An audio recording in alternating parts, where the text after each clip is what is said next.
Yo guys, so jadi ini bakal jadi video opening dan closing ya. Dan ya video ini gue uploadnya telat 2 hari dari hari gue nge-gym. Dan sekarang tuh udah hari Jumat ya. Jadi gue baru selesai sholat Jumat. Dan baru selesai makan karbohidrat juga sebelum nge-gym ya. Jadi salah satu hal yang mungkin gue pelajarin, karbohidrat itu bagus masuk ketika cutting ya. Itu sebelum nge-gym dan sesudah nge-gym ya. Kalian jangan ngurangin karbo guys. Justru salah satu komponen penting ketika kalian lagi cutting atau diet itu adalah karbohidrat. Nah, biasanya kalau orang itu nge-take itu karbo itu 50% dan rasio dari protein itu di bawah karbohidrat ya. Jadi ya itu yang gue lakuin sekarang. Bahkan gue karbo itu bisa ngekonsumsi 150 gram itu paling minimum lah. Ya bisa sampai 200 gram atau mungkin lebih sedikit, tapi nggak nyampe over dari 250 gram kayak gitu. Jadi intinya sekitar segitulah untuk karbohidrat yang gue konsumsi. Ya sebelumnya gue nggak nyadar akan hal itu ya, karena gue biasanya nge-gym tanpa gue masukin asupan karbohidrat. Biasanya karbohidrat gue masukin ketika gue selesai nge-gym. Nah tapi setelah gue pikir-pikir ya, setelah gue ngeliat ya efeknya itu gimana ya, lemas guys, power gue nggak maksimal karena kan karbohidrat itu salah satu sumber buat ngejaga power kalian ketika di gym kan, apalagi ketika kalian sedang cutting. Dan kemarin yang gue rasain ketika gue latihan chest di latihan kali ini ya, itu kayak power gue nggak maksimal karena emang gue nge-gym pas itu udah siang, terus gue nggak masukin karbo sebelumnya, dan ya efeknya tuh bener-bener berasa banget. Maka dari itu karbo itu penting guys. Jadi kalian tuh tahapannya, yang pertama kardio ya sebelum masuk karbohidrat. Ini kalian kardio 30 menit sampai 1 jam. Baru kalian tuh selang ya 30 menit sampai sejam kalian masukin karbo, terus kalian berangkat ke gym kayak gitu. Terus setelah itu kalian makan setelah nge-gym tuh masukin lagi karbo dan protein. Nah sebelum nge-gym itu juga bagus karbo sama protein ya dikombinasikan. Terus kalian bisa bakar lagi, kardio lagi 30 menit sampai 1 jam, dan baru kalian masukin protein utama kalian, entah daging atau ayam. Biasanya gue gitu sih. Itu mungkin bakal jadi rutinitas yang bakal gue lakuin ya. Biasa lah guys, gue masih meraba-raba ya supaya cutting gue maksimal, terus juga power gue ada gitu ya. Jadi kayak emang sih pengalaman itu bener-bener berdasarkan hal yang udah kita laluin sih. Makanya kayak gue ya harus banyak belajar ya, karena ya beginilah jadinya. Makanya gue persiapan juga kan, gue masih 50-50 ya, bakal ready atau enggak di 2 bulan lagi. Tapi semoga sih udah bisa di bawah 80 kilo dan body fat itu di bawah 15%. Karena kalau di kelas super beginner ya body fat paling maksimal sih 15% udah bisa ikut guys. Cuman kalau misalkan emang sebenarnya nggak ada batasannya mau berapa persen, kayak cuman buat bentuk yang bagus itu kan di bawah 15%, 12 sampai 14% lah. Cuman kan body fat gue nggak tahu, sekarang aja masih di atas 20 atau 25 mungkin ya. Cuman ya gue harap sih di bulan depan gue bisa ngejar di under 20, dan di sebulan terakhir baru gue bakal ngejar lagi sampai ke di bawah 15% kayak gitu. We never know, kedepannya nggak ada yang tahu gimana. Jadi kita berusaha aja ya. Kalau emang masih belum, kita bakal incar event di sekitar akhir bulan, Oktober, November atau Desember. Event-event biasa dulu aja guys, atau event gede bisa juga. Cuman gue lihat dulu proporsi tubuh gue ya, apakah gue masih natural atau enggak. Silahkan kalian nilai sendiri lah. Gue nggak mau pakai embel-embel lifetime neti lagi ataupun kayak natural ya, karena ya bisa dibilang silahkan kalian nilai sendiri berdasarkan pemahaman kalian. Gue juga nggak mau bilang lah gue neti lah gue atau apalah, karena apapun yang udah gue masukin ke tubuh gue, we never know apakah itu bisa neti atau enggak. Karena sesungguhnya pengertian natural itu ketika kalian dengan menumbuhkan otot itu dengan benar-benar kayak mengadakan real food, protein, tanpa ada embel-embel apapun itu ya, kalau gue lihat pengertiannya di Google. Makanya mulai sekarang gue bakal menyerahkan kepada kalian kayak mau bilang gue netik ya mau enggak, itu terserah kalian, biar kalian bisa menilai dan membedakan guys kayak gitu. So thanks for watching dan terima kasih buat yang udah nonton video ini. Gue bakal latihan leg hari ini, leg sama bahu ya. Terus gue bakal ngevlog atau enggak aja sih gue belum tahu ya, bisa jadi kayaknya ngevlog atau enggak ya, nggak tahu sih. Gue mau fokus latihan sih untuk hari ini ya. Thanks for watching dan see you later, bye bye, thank you. Besok gue bakal latihan back, jadi mungkin yang bakal gue vlogin besok ya. Sekarang nggak tahu, lihat nanti. Thank you. Oke guys, jadi ya pada latihan kali ini gue menggunakan alat ini untuk pemanasan. Nah, jadi biasanya kan gue pakai pack deck ya. Cuman ini tuh namanya kalau nggak salah pack fly. Bener nggak sih guys? Koreksi di kolom komentar, oke? Jadi gue mainin bertahap ya. Ini cuman buat pemanasan supaya apa? Supaya ketika gue melakukan gerakan push itu lebih maksimal kontraksinya. Karena kan dada gue ini merupakan bagian yang cukup weak point yang gue rasain ya. Cuman setelah gue rutin melakukan pemanasan ini sebelum melakukan gerakan push itu kayak incline bench press, terus kayak Smith machine bench press ya, gimana sih nyebutnya ya, pokoknya itulah ya, yang kayak gini ya itu bisa lebih maksimal kenaannya. Nah selanjutnya gue pakai alat Smith machine ya, jarang-jarang kan gue pakai alat ini, cuman gue pengen coba fokus ke alat ini dulu karena ya ini cukup worth it untuk difokuskan ya. Dan ini gue mainin total kalau nggak salah sekitar 4 set guys. 4 apa 5 ya? 5 deh kalau nggak salah. 5 apa 4 ya? Gue lupa. Nah tapi di set pertama ini gue mainin 20-20 total 60 kilo. Dan ini gue bisa sampai 10 repetisi guys. Nah jadi bisa dibilang jujur ini gue suka banget sama kontraksinya. Yang penting kalian temponya dan gripnya itu kalian harus perhatikan ya.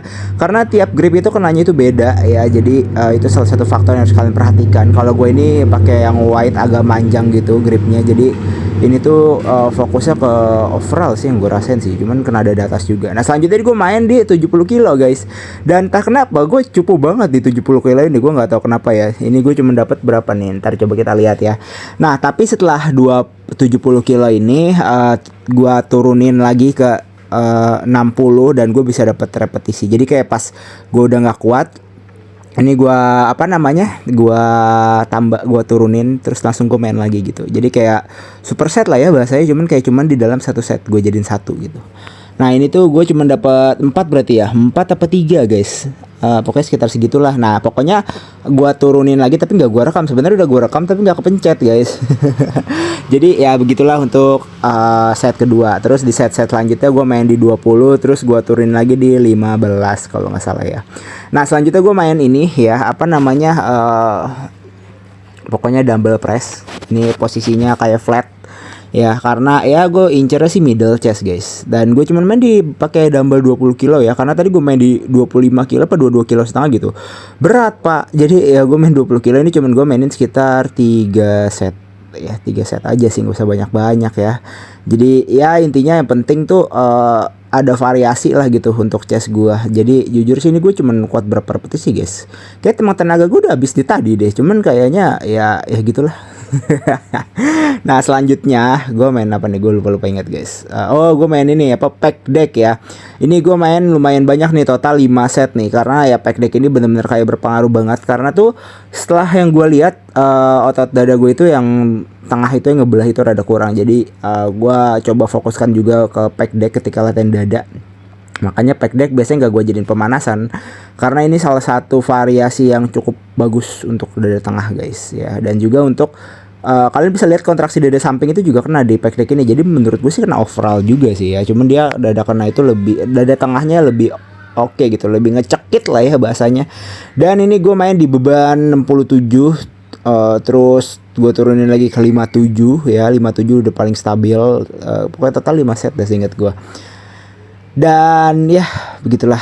Dan selanjutnya tuh gue main salah satu variasi, ini tuh alat buat tricep, tapi setelah pernah gue searching ini tuh bisa digunakan untuk dada bawah guys. Jadi ya selain pakai kabel, gue menggunakan ini buat dada bawah sebagai variasi tambahan.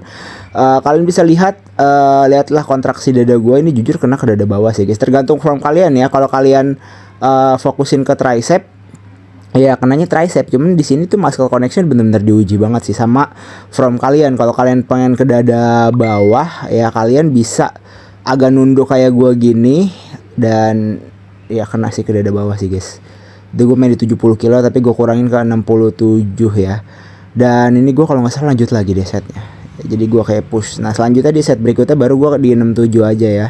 Nah kalian bisa lihat, intinya tuh kalian harus agak nunduk aja, jangan nyender gitu. Kalau nyender kena tricep kalau kalian terlalu lurus tangannya. Cuman kalau grip tangan kayak gua nih, terus kalian mundur, terus kaki kalian itu agak kayak ngambang aja guys. Jadi kayak kaki kalian sangkutin di bawah bangkunya. Terus kayak kalian inilah gue lupa lagi sebutannya. Dips, kayak kalian dips gitu ya. Jadi kenanya ke dada bawah. Selanjutnya gue lanjut ke variasi chest press. Dan jadi ini gue main di 57 kilo kalau nggak salah. Tapi gue naikin lagi ke 67 dengan total tuh 3 set ya. Jadi 57 67 67 kayak gitu. Total ya 3 set. Jadi karena variasi cukup banyak kali ini gue mainin sih 3 4 5 ya. Jadi antara segitulah jumlahnya. Dan jujur sih ini gacor sih buat dada gue. Dan ketika kalian main chess, jangan lupa kalian coba squeeze di set terakhir ya, karena itu bener-bener bagus banget buat dada kalian gitu. Dan untuk repetisi sih bagus tuh dilakuin di angka 6 sampai 10 repetisi sih. Ketika udah di atas itu kalian progressive overload aja, naikin bebannya. Selanjutnya gue main African curl. Jadi ini adalah salah satu variasi yang sering gue lakuin kalau latihan di rumah. Ini gue rekomendasiin sih jujur untuk kalian pakai ya African curl ini, karena ini adalah salah satu variasi yang kenanya itu di otot bicep ya, Brazilias, terus juga forearm kalian juga main. Jadi ini ke overall sih. Ini gue main 15 kilo dengan total 5 set. Nah ini adalah salah satu variasi yang gue rekomendasiin banget. Gue ngajarin juga ke orang-orang yang baru nge-gym ya. Jadi kayak ini kalian coba. Dan ada salah satu orang yang udah ngerasain experience-nya, katanya tuh bener-bener development-nya itu gacor guys. Enggak cuman di otot bicep yang kita tuju aja, forearm juga kena gitu. Ini gue drop setin. Nah tapi ini gue di 2 set terakhir gue main di 12,5 kilo ya. Jadi gue gak mau maksain di 15 kilo karena jujur itu berat cekit gitu loh guys. Karena biasanya emang gue main di 12,5 kilo. Nah tapi tadi itu gue coba aja di 3 set awal gue main di 15 kilo. Tapi itu worth it sih. Jadi ya gue akan terus menggunakan variasi ini. Tergantung gitu. Nah selanjutnya saatnya kita flexing. Jadi di flexing kali ini tuh gue nggak mau lepas baju sih, karena kan gue lagi fase cutting ya. Nanti aja kalau gue udah spek 6 baru gue lepas baju.